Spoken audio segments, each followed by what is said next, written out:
Hello, I'm Nathanael Andrej, and in this presentation I'll be telling you a bit about the security dilemma. In the context of global politics, the security dilemma refers to a situation in which a state's efforts to increase its security are seen as a threat by other states, leading to a vicious cycle of mutual distrust and military buildups, resulting in the opposite of the desired effect in decreasing overall security. The basis of this idea has always been present in politics, it being tied so closely to a political agent's security.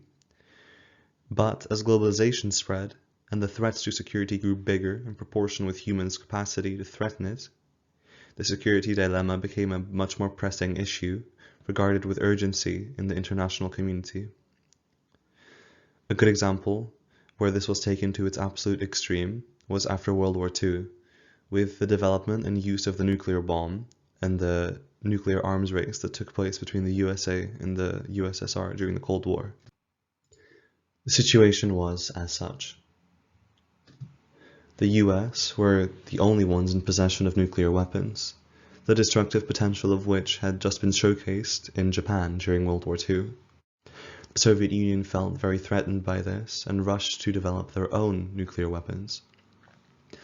The USA felt threatened in turn and expanded their own arsenal to maintain their advantage.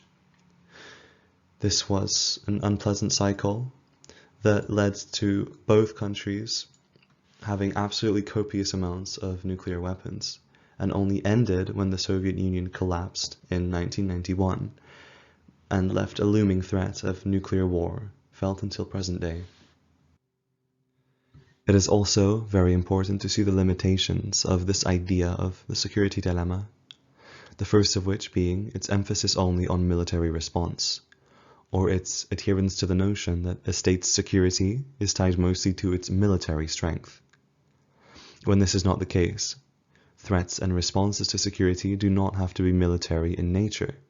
They can take the form of economic influence and sanctions, as can be seen in the present-day Russia-Ukraine conflict, when the Western Hemisphere aims to cripple Russia with sanctions after its initial attack, or alliance formation, an example of which being Russia seeing its neighboring countries joining NATO as a security threat in the post-Cold War years.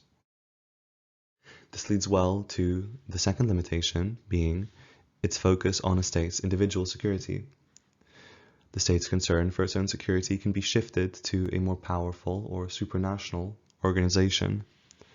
Examples of this are NATO providing security for small states that often favor disarming themselves of a military and relying solely on NATO for security, or the EU providing economic security through helping its member states with funds and policies.